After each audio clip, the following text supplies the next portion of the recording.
Hey everyone, welcome to the Habicast. We are kicking off this third season of the Habicast with our very first episode here, featuring our good friend, CEO of Hooters Management Corporation, which is now HMC Hospitality Group. Yep.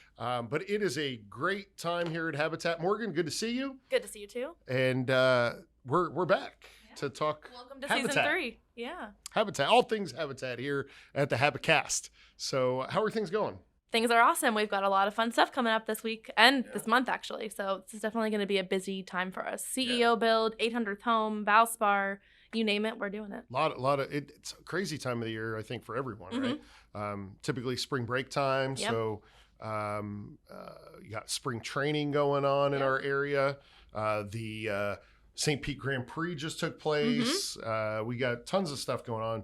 The Valspar Championship, as you mentioned, is a great partner of Habitat's, and we're really excited about the Valspar Championship and all the great things they do, not only for Habitat, but community. 70 or 80 other nonprofits throughout the community. I think a lot of people don't realize that event gets put on with the purpose of providing funds to charities in our local community. And we are a recipient of one of some of those funds that have helped us to build, I think, 9 homes now. Yep, we're at 9 homes. 9 homes through the Valspar Championship. So they've been a phenomenal partner, and can't wait. Darius Rucker is going to be on stage on Saturday night. It's going to be a fun event. We're I say we because you and I are both part of the Copperhead group that helps plan the event and put it on. There's about 120 of Copperheads throughout the Tampa Bay region that are involved. And in addition to Darius Rucker on Saturday night and an amazing field of golfers, Thursday they're honoring Rondé Barber. So awesome. Can't wait. Who just recently was announced for the NFL Football Hall of Fame. So we have a special gift, special surprise for him. Very excited. Can't wait. Going to get some photos of that. So anyway, what else is going on? So it's also National Women in Construction Month. So over the next few weeks, you'll be seeing some highlights of our staff. We actually just released this past week an I Am Habitat video of our Chief Construction Officer, Gabby Camacho, which was really cool. So it tells a little bit about her story and why she loves her role and the impact she's made in the construction field as a woman, which is pretty cool. That's pretty cool. That's pretty cool. Yeah, I mean, I think, when you think about what we do, we're a home builder, right? And the fact that we have, just an amazing group of women here at Habitat that are in the construction field, I think really kind of speaks to the work that we do. So that'll be cool to feature some folks. So cool stuff. What else? So also we have our CEO build day 3 is coming up, the build day. Yeah. Bet you're excited for that. Yeah. Our CEO build has been a phenomenal initiative, right? So we have 55 CEOs this year that are a part of it. It's the second year we've done it. We've raised over $160,000 for the build. Yep. And really, really excited. We have 3 amazing co-chairs that are a part of it. So we have Bill Brand, who is the CEO of Rue 21, used to be the president of HSN. Right. He's also the on the board of directors for Habitat for Humanity International. The whole reason we're here is for Alex and Christina and many other families like them. Everyone deserves a decent place to live. And when you meet them and you hear their story, working in retail, working at a restaurant, raising 3 kids, living with their mother, it just warms your heart to know that in a few months they're going to be in a brand new house that they've built and that we've helped them with. There's no divisiveness when it comes to making sure that every one of our neighbors has shelter. This is just basic human rights. And hopefully everyone can take it back to whether it's to their families, to their work, to their neighborhoods, and share what they did and the power that each one of us can do a little bit more. Our second co-chair is Mindy Grossman, and Mindy is the former CEO of HSN here locally, which is obviously a national company, and she also was the CEO of Weight Watchers. Right. And she's doing some consulting work now, and is moving back to St. Petersburg, which we're excited about. But she's been, just like Bill, been involved with our organization for almost 10 years, and we're extremely thankful for her support. It is so important that as CEOs, we showcase our commitment to purpose. It's important for culture, it's important for society, and it's important for us as leaders. And if we want to continue to have impact, we have to show up. It is critical. And I believe that healthy living is a human right. And a big part of that is a safe home, a home that's your own, a home that you can call your own, a home you can live your life in. And it's more important now than ever. And last but not least is Ryan Ross. Yes. I love having Ryan involved with our CEO build because Ryan was on our board here locally. So he was on our board of directors a number of years ago when he was the executive vice president at HSN, and then went off to a job, Rejuvenation Brands out in California, and recently took the role as president of Neiman Marcus. Very impressive. Very impressive. And so he's agreed to be a part of our CEO build as well. Me coming on board to Neiman 6 months ago and talking about Habitat has actually galvanized all of Neiman's now to support Habitat. And so it's really about bringing that voice. It's personally a passion for me. It's, you know, this is a really important organization that I personally support, and bringing that back to my team and letting them understand that I want them to do the same thing. I want them to bring back things to us, to the Neiman's community that we can also take part in. The mission of Habitat really supports creating a stable life for people within the community, and it's something that we strive to do for everyone.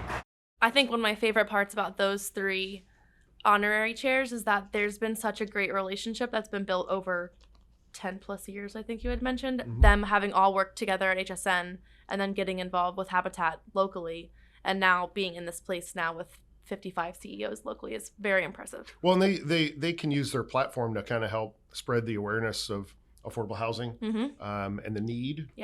They're all seeing it within their companies. Right. And I think that that's what, you know, our CEO build is all about, bringing together leaders from throughout the community to really express how important it is that we are all addressing the affordable housing crisis. So, which is not, you know, getting any easier. Right. So exciting. We got 55 folks that are involved. We've had a couple build days.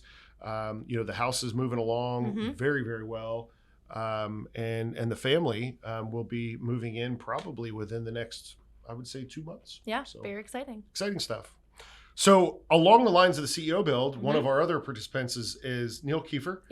Neil is the CEO of Hooters, the original Hooters, which was started here in our community, which a lot of people don't realize. The original is right there on Gulf to Bay. Neil's the CEO of the company. They still operate 24 stores, Tampa Bay, Chicago. They recently took back, I believe, Las Vegas. And so they're just a great partner, you know, in our community. They support, you know, we were talking about Valspar supporting a lot of charities. Hooters, same thing. Right. Whether they're nonprofits and organizations like a Habitat, Little Leagues, and you know, the various organizations from throughout our community, they support a lot. And so they have now built, I believe, 8 homes with us. I think so. Yeah. And Neil's also on our CEO build. So I had the opportunity to recently sit down with him at the original Hooters, I'm sorry, at Hooters. At headquarters there. And we talked a little bit about his involvement with Habitat, as well as just kind of the idea behind HMC and what they try to do in the community. Awesome. We can't thank you enough for continuing to partner with Habitat. I think there's a little bit of a misnomer out there about how much you guys actually do for the community.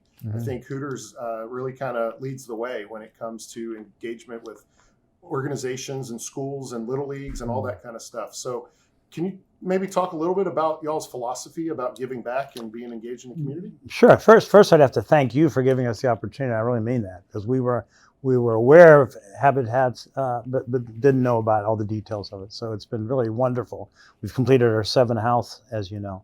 When our founders started this thing 40 years ago, we were all younger then, but they really started right off the bat. I think my son's Little League team was one of the first sponsorships, and he's 43 years old now, or something, older than that. So it was getting involved in the community, giving something back. Our employees were part of the community, so why not be part of it? For years, we've been fantastic at marketing, cutting edge, but we've never been good at public relations. So we don't go out and tell the world what we do. All the charities that we're involved in, and there are numerous. And we also encourage our employees to bring new charities that we may not even be aware of.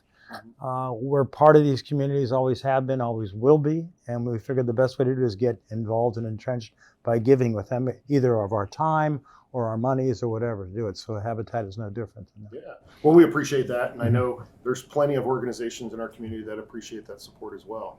So what's that like for when you all have an employee that comes to you and says, "Hey, this is an important organization to me.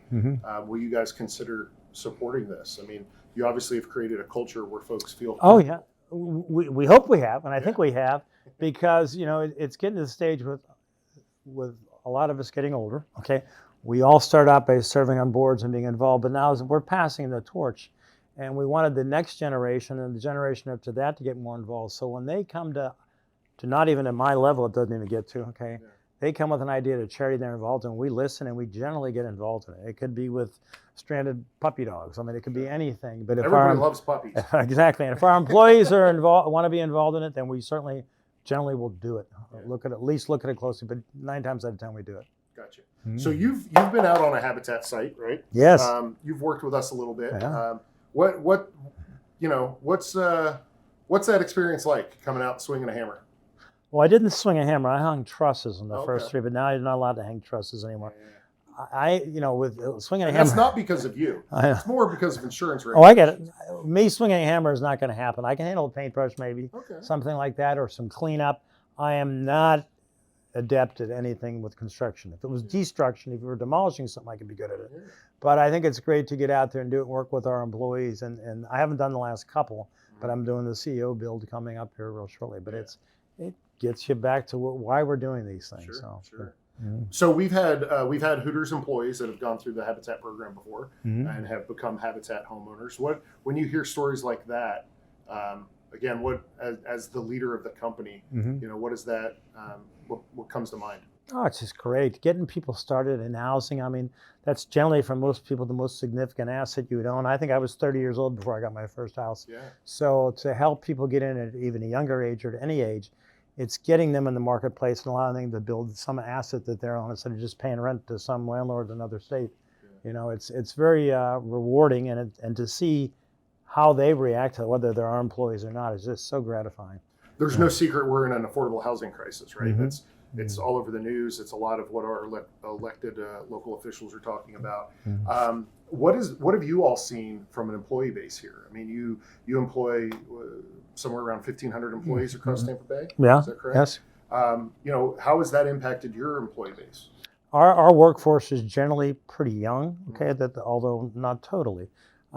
It's certainly made Pinellas County and Hillsborough County a more difficult place to get in and live. Yeah. You can see the abundance of apartments. Every time I turn around, they're building a new apartment complex. Yeah. Well, they're expensive too. Yeah.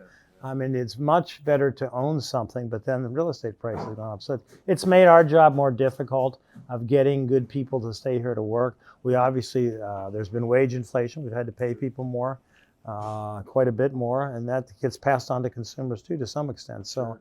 It's been a difficult economic time, particularly coming out of COVID, but knock on wood, we're still doing pretty well. So that's good. Are you finding it harder to recruit employees in because of inflation and cost of living? No, I don't know that it's harder to recruit. I would say we don't have an abundance of job seekers. I think with COVID, people learned how to make money in other ways, sure. Whether it's through the internet or doing something else. So the hospitality industry in general has had a declination of number of prospects, people who want to work in it, because you got to work a lot of nights in the hospitality business too. So I think it's just been tough at everybody in the industry, but we're holding our own on that. I mean, we're fully staffed and always looking. Let's put it that way. So you guys recently went through a rebrand, right, from Hooters management to HMC. So talk a little bit about that and kind of the idea behind the rebrand. Yeah, after 40 years, and 20 years ago, we sold the rights to expansion and we kept certain territories, Chicago, Manhattan, New York, Tampa Bay area, and then we just picked up Clark County, Nevada, which is Las Vegas. We're continuing to build Hooters stores, some in this area, some in Nevada, and some in Chicago. But we decided to diversify a little bit more and get into some other things. We've built a very good infrastructure here of people looking to advance their careers and grow. Well, we have limited territories and we can build Hooters and Hoots. So we're getting into these. We're looking at other people that have started another brand that don't know how to get it to the next level. And they have 1 or 2 units that are doing pretty well.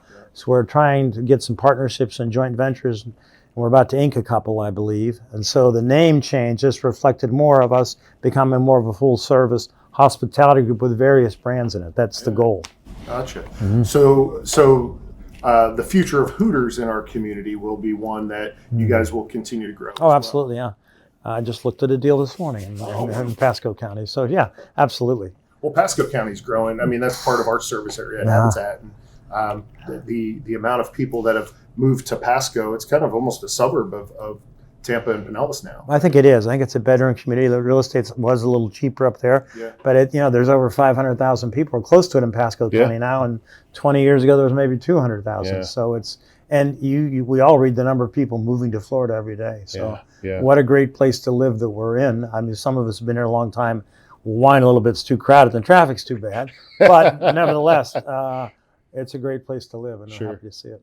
Well, we appreciate the continued support of HMC and all of our great friends at Hooters for everything that you do for Habitat. We look forward to building on that 8th house. Bring it on. Sometime in 2024. But that's been so great to see all of the employees come out and work on the houses with us each year. I know you guys get close to the families, who then in turn, I see that they're at Hooters eating all the time, and you all become very close with them, which has been a really unique partnership in that way. Yeah, it is. I think I'm sort of a Facebook voyeur. I have a Facebook with my wife. I'm the added party on it. But I see that we have several friends who we build houses for. So yeah, it's gratifying. It's That's neat. Well, we appreciate the continued support, and we'll keep doing it. Happy to do it. Awesome. Thank you. All right. Thank you. Well, just spending some time with Neil. They're just such great people at Hooters. We can't thank them enough for everything they do. They have an amazing team there. Yep. All the folks we get to work with. Leslie, who coordinates the build days for Hooters when they come out and work on our site. Denise and Leah. I mean, it's such a great team there. So, and we're fortunate to have Neil, participate on the CEO build. Yeah. So, he's going to be out with us on our 3rd day. We'll get some good photos of him working hard. I think we're doing some exterior paint. I think so. Yeah. Should be a fun one. Good stuff. Good stuff. Well, how are we wrapping up here today, Morgan? What a great day. So we've got so much coming up, like we said earlier in the episode. We have our gala at the end of the month. Yeah. Sold out gala. We also have our 500 of my closest friends and family. Love that. We also have our 800th home coming up on March 24th. So that's a huge milestone for us and for the Habitat Network in general. So we're so excited to be partnering with Brianna Clayton and her daughter, Paisley. Yeah, let's put that up on the screen. So March 24th. 10 a.m. 10 a.m. You want to get out there a little early. When we did the 700th home dedication a year and a half ago, we had a couple hundred people out there. Parking was tight. We know parking here is going to be really tight. Right. So you want to get out there a little bit early, but it's going to be the place to be. It's going to be a great celebration. We have some awesome surprises planned. And I can't wait to just celebrate with Brianna and our community. The fact that we've been able to reach this milestone is huge. Very impressive. We have, I want to say 120 I think so. People, businesses, foundations, organizations that have all contributed $800 towards the build to raise the dollars we needed for it. We also have Martin Gramatica. His company has provided the walls for the home. And then we have Solar Bear, which has provided the roof and solar panels. So the house will actually have solar, which is great. So awesome. So awesome time. So March 24th, 10 a.m. in Lealman, right off at 275 and 54th Avenue North. The place to be on the 24th of March. Yeah. We'll see you there. We want to thank our partners who constantly push out the Habicast, our friends at St. Pete Catalyst for continuously making the podcast available. We also have our friends at Radio St. Pete and 96.7 Sunshine Radio. So we want to thank our folks at all three of those for continuously pushing out the Habicast. You can find all previous Habicast episodes on our website at habitatpwp.org, or where all your favorite podcasts can be found. So thanks again for tuning in, and we will see you next time on the Habicast.